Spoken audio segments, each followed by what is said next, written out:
As we go down the list of provinces and regions of China, we discover more and more amazing stuff about what is one of humanity's oldest civilizations. We discover technology hubs, ancient stories, old colonies, long-forgotten wars, and so much more. And we're not even halfway through. Today, it's time we take a good look at Hunan, once again a place I'm sure not many of you have heard of. Hi, my name is Sebastian and you're watching 7 Fact. With an area comparable to that of Romania but with over 3 times the population, Hunan is one of China's most extensive and populous provinces. Despite not being in the news, Hunan is a quite successful province, having one of the largest economies in China and in the world in fact. Its GDP is currently exceeding that of Poland or Thailand. And just in case you were wondering why you'd care about this place, I'm here to tell you that Hunan is the source of something we all enjoy: fireworks. It is believed that sometime in the 2nd century BC, the first firecrackers were created in ancient Luoyang, a city that still is the world's largest producer of fireworks. But Hunan isn't just the source of those lovely light shows, it's also the birthplace of an infamous world leader. So, hopefully I managed to capture your attention and you'll stick around while we dive into the history of this province. Long ago, Hunan was occupied by a diverse range of nations like the Mao, the Dong or the Yao, whose descendants still inhabit the lands. But starting from 350 BC, Hunan entered the Chinese history books as it became an integral part of the Zhou dynasty. Just decades later, the Qin united all of China, but theirs was a short-lived dynasty that was quickly followed by the Han. It was in these times that Hunan became a magnet for the Han Chinese, who cleared the forests to farm rice and displaced the original inhabitants in the process. Of course, we can't discuss all the details of the next 2000 years, so I'm gonna jump ahead to 1664, when Hunan as a province first appeared on maps. While initially there was nothing out of the ordinary happening here, starting from the 19th century, this place became profoundly influential on modern Chinese history. First, there was the 10-year Miao Rebellion that broke out in 1795, fueled by ethnic tensions. Then in 1852, the Hunan or Xiang army was raised to deal with the Taiping Rebellion. You know, the one that killed 20 million people because one dude believed he was the brother of Jesus Christ. I'm not kidding.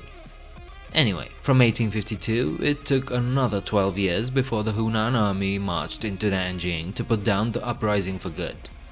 In 1904, the Huaxinghui, or the China Revival Society, was founded in Changsha with the specific goal to overthrow the Qing dynasty. They would later become the main faction in the 1911 revolution that overthrew China's last imperial dynasty. In 1917, the Constitution Protection War had Hunan as its main battlefield, which 3 years later would lead to a famine that killed between 2 to 5 million people. The scale of the famine created the conditions for a certain 34-year-old local to lead the Autumn Harvest Uprising in 1927. That local was called Mao Zedong, and he would ultimately become the absolute ruler of Communist China. The same Mao would initiate the terrible Cultural Revolution between 1966 and 1976, the Great Purge that was supposed to eliminate landlords, rich farmers, counter-revolutionaries, bad elements and rightists. Within Hunan, one of the biggest massacres was done by Mao's authorities, the Dao County Massacre. In 2 months, 7,696 people were killed, 1,397 were forced to commit suicide, and 2,146 were maimed. These people died by shooting, beating, drowning, exploded with dynamites, decapitation, hanging, burning, buried alive, or in the case of children and infants, thrown from buildings. Yeah, those were not exactly the best times in China. The city of Changsha serves as the capital of Hunan province. It's home to over 10 million people, so it's one of the country's biggest cities and an emerging megacity. It has a history of over 2400 years, was the source of underglazed porcelain, academic institutions, revolutions and revolutionaries, and so much more. Today, Changsha is a massive industrial center with a special emphasis on construction machinery. This city alone has a greater GDP than the European country of Hungary. Changsha is also a top tourist city of China, full of attractions and tourist traps. So, an incredible history, a roaring economy, and a cosmopolitan urban landscape, all wrapped up in a single city. That's Changsha in essence. So who exactly was Mao Zedong? Well, for one, he was the founder of the People's Republic of China and chairman of the Chinese Communist Party. He was responsible for transforming and thoroughly shaking Chinese society, transforming the country from an agrarian to an industrial economy. He is also praised by some for turning China into a leading world power, raising literacy, introducing healthcare, or expanding women's rights. But he also caused the deadliest famine in history, involved the country in several wars, and was the culprit for the deaths of 40 to 80 million people. So yeah, he is a controversial figure to say the least. Mao was born in 1893 in the Hunanese village of Shaoshan to a wealthy peasant. Initially, he was a fan of historic figures like George Washington or Napoleon Bonaparte.